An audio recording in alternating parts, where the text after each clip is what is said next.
Good morning, everybody. Thank you for the opportunity to present to you today. You will notice that I've touched on this particular date quite a lot recently. It's a huge game changer within the rental market, and it's a much needed one, well overdue change to the rental market. So there is a proposed new law coming in. The proposal date is the 1st of July this year, and it is going to shake up the rental market from an electrical point of view massively, and it's about time as well. So what the draft legislation at the moment is proposing that all rental properties must have an electrical inspection. So at the moment it's only HMO properties where it's a legal requirement to have electrical inspections. It's going to be every rental property needs an electrical inspection. So what the draft legislation is saying is that the first inspection and test on existing tenancies, so tenancies that are already in place on that 1st of July, they must have an electrical test and inspection done of that property for the 1st of July. That's the proposal. So it's huge. Any new tenancies thereafter, sorry, I put it around the wrong way.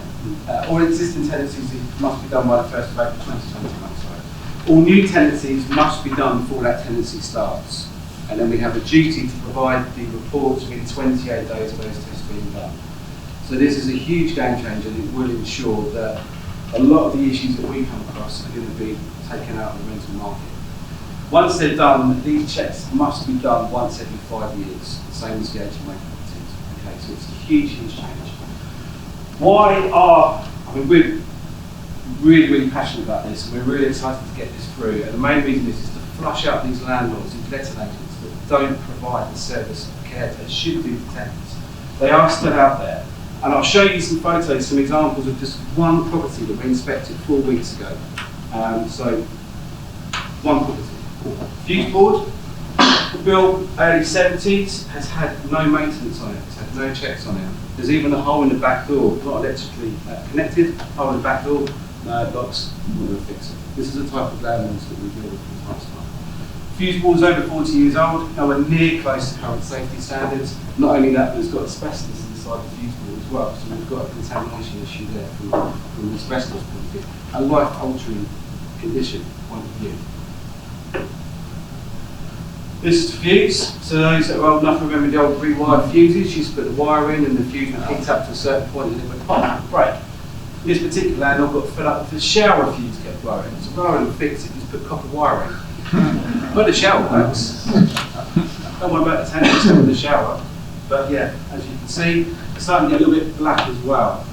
The heat from this fault is causing the problem. But the copper wire keeps the shower down, so hey, I haven't got to pay to get it fixed. Well, they used to use back in the 70s was little plastic caps, so those little white bits, and plastic caps are not connected, so you used to just push them on the ends of cables. They don't actually, there's no screw or anything like that to keep them secure. There's plastic caps, and they put them over the ends of cables.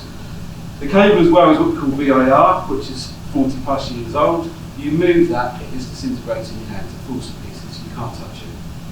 Once you've done that, obviously you've got a huge problem. So the wiring is absolutely ancient and massively out of date. Gas meter, copper pipe, copper, best conductor of electricity, should have an earth on it for safety reasons, obviously. No earth anywhere within the property in a gas pipe. Don't need to explain to you what will happen if you get an electrical fault in that property and it decides to go down a gas pipe. Same with the water pipe. This is the main water into the house. Copper, best conductor of electricity, no earth on the water. Nothing at all, as well as that fault on the shower. So this really is a ticking time bomb for someone to be seriously injured or killed, unfortunately, in this property. We then have a metal light, which looks great, well, depending on your colour. But it's a metal light, all looks fine on the surface. But what we do, when we're doing these inspections, we take the fittings down. We're needing to physically inspect behind them and do the tests as well. We take the socket fronts off, we take the fuse boards apart, we look at everything, we check the immersion heaters, so there's nothing that we don't check over. Like I say, on the surface, this light looks absolutely fantastic. It's there, it's going to do its job. Take it apart, that's what you've got. In here, these are the earth wires for the metal light, which will conduct electricity in the fault, and not one of them is connected. If there's someone around, put that lovely light up, And as you can see, that's the end result. This again is not great.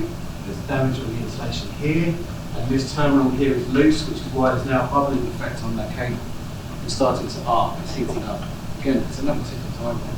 So it really is potentially very, very dangerous. Downlights in the ceiling are not fire rated. So what that means is this gap around here, fire and smoke can spread straight through, go straight upstairs. Modern day downlights have a fire rating of maximum 90 minutes where they prevent the spread of fire and smoke going through upstairs. So it gives people a chance when there is a fire to actually get out of the property from that fire and smoke space and kill someone. And that's the other side of it. So it's already catching fire on the other side of it. Transformer is burning out. I don't know what these things are here, but I think it's probably going to be a referral from Mark Paxton as well. Not only that, but there's insulation. The insulation around the light is starting to burn. So again, it's a huge, huge, potentially very, very dangerous property. Nice socket above gas hob. Wait for the heat going up, and the food debris going onto the socket, causing a problem from that point of view, so they thought that through and put it in. And then there's a socket around the sink. But don't worry about it. Put plastic caps in. And of course tenants don't know how to take them out. And these plastic caps are now actually advised not to be used because children can get hold of them, they can push them into a socket and open the socket up and get electricity. So they actually recommend you don't even put those in.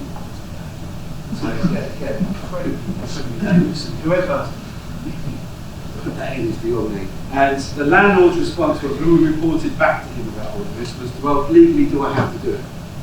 So at the moment, legally, no, it's recommended. This is why I'm not going to do it. He's not remotely interested in his tenants, property, his investment at all. So on 1st of July 2020, this guy has got a massive, massive problem. The whole property needs to be rewired and replaced. And you know, it can't come in quick enough. We do come across this a fair bit with rental properties. So we know that we're good at what we do. We tell you what we do every week. We do the pat test, we do the fixed wire test, we do the immense lighting test and the HMO properties. But how can I demonstrate to you that we are good at it? But these are the 11 letting agencies that we work for within Cambridgeshire. We're working with most of these guys now for at least 8 years. Some have been 10, 11 years. And yeah, we enjoy working with them. They're proactive. They want to get stuff done. Most of them have already getting these checks in place before it becomes a mandatory thing to do. So looking to really build on this and to help letting agents and landlords get this electrical safety checks done. The mad rush has already begun. People are starting to panic and say, do we need to get this done? So yeah, I'm looking to build on that. But anybody can put logos up in there, it doesn't mean anything. So on our website you can have a look at all of these. We have testimonials from our letting agency clients as well, which if you go onto our website, electricalservice.com, you can see all these testimonials. There's one from Cambridge Property, one from Review, we've been working with them for a long time. Check-ins as well. Signet Apartments, they rent out short-term lets for something like Airbnb type setup. And the more property management. So that gives you a backup and guarantee that when you go out and do these checks that we are going to do, we say we do everything and we get it done correctly. So,